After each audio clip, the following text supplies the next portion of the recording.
कौन नहीं जानता इमाम गजाली को।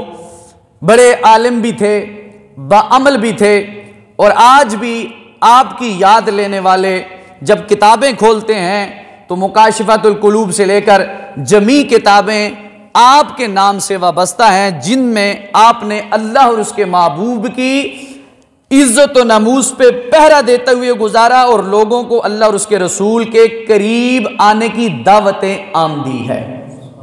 आप एक दिन बैठे इमाम गजाली रहमतुल्लाह ताला अलैहि वाली, आप लिखते हैं इस बात को कि अल्लामा सैयदना इब्न सम्मा रहमतुल्लाह ताला अलैहि, ये भी आपके जमाने के करीब गुजरे हैं। आप फरमाते हो एक दिन बैठे और अपने हालात व वाक़यात खुद चेक करने लगे। कभी कभार ऐसे होता है कि बंदा तने तनहा बैठता है, कोई रोज़ी के बारे में सोचता है, कोई गुनाहों के बारे में सोचता है, कोई नेकी के बारे में सोचता है, कोई अपनी ज़्यादतियों के बारे में सोचता है, और सोचना भी चाहिए हर मामले में। तो अल्लामा इब्न सम्मा अलैहि रहमा एक बार बैठे फ़िक्र मदीना करते हुए सोच रहे थे और अपनी उम्र शुमार करने लगे।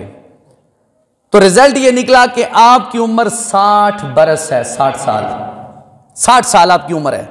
जब आपने 60 साल उम्र पाई तो उसको 12 से ज़रब दी तो 720 जवाब आया, और फिर 720 को मजीद 30 से ज़रब दी तो 21,600 जवाब आया। यानी आपने कहा मेरी जिंदगी के 21,600 दिन गुजरे हैं। जब ये हिसाबो किताब किया, गौर व फिक्र की, और एक आहवरी, और फिर अपने आप से मुखातिब हुए, अपने नफ्स को दावत देते हुए कि 21,600 दिनों के अंदर अगर तूने एक एक गुनाह किया तो 21,600 गुनाह तेरे बनते हैं, और अगर 21,600 दिनों में तूने 200 गुनाह किए या 2 गुनाह किए तो फिर इससे डबल तेरे गुनाह बनते हैं। और फिर अपने आप से मुखातिब होकर कहा, इब्न सम्मा, कोई दिन ऐसा भी गुजरा हुआ होगा जिस दिन में तूने 1000 गुनाह भी किए होंगे, 50 गुनाह भी किए होंगे, 100 गुनाह भी किए होंगे। कहते हैं ये कहकर एक चीख मारी और जमीन पे गिर पड़े। जब गिरे तो लोगों ने आपको उठाया तो आपकी रूह कफ़स अंसरी से जुदा कर चुकी थी। इन्ना लिल्लाहि व इन्ना इलैहि राजिऊन। अब उलमा इस वाक्य को लिखने के बाद बयान करते हैं कि अल्लामा सैयदना इब्न सम्मा ने अपनी जिंदगी का कैलकुलेट करके, हिसाबो किताब करके, दुनिया के अंदर रहने वाले हुजूर के गुलामों को यह दर्स इबरत दिया है कि आपने अपनी जिंदगी पाई और अपने आप पे चेक किया कि आया मैंने नेकी की दावत कितनी दी, कितनी नेकी के काम अपने लिए कबूल किए, कितने गुनाहों के रास्ते पे मैं चला, कितनी बार मैं अल्लाह की नाफरमानी में गुजरा, कितनी बार मैं अल्लाह की फरमाबरदारी में गुजरा।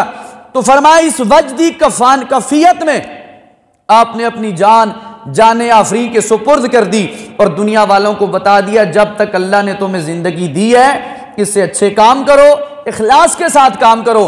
काम वही तुम्हें कब्र में भी काम आएगा, अशर में भी काम आएगा, जिसमें अल्लाह और उसके रसूल की रजा शामिल हाल होगी। तो इसलिए आपने जाते जाते उम्मत को नेकी का पैगाम दिया कि अपनी जिंदगी मैंने तो कैलकुलेट की है, 60 साल बनती है और फिर इसमें इतने दिन आते हैं, इतने गुनाह बनते हैं। लेकिन उलमा लिखते हैं कि बंदा वो बंदा है जिसे अपने गुनाहों की तरफ तवज्जो होती है। बहुत से ऐसे लोग हैं जो खुशियां करते हैं और फिर खुशी गुजरती है, खुशी भूल जाते हैं। बहुत से ऐसे लोग हैं गुनाह करते हैं, गुनाह भूल जाते हैं, खुशी फिर याद रहती है लेकिन गुनाह भूल ही जाते हैं।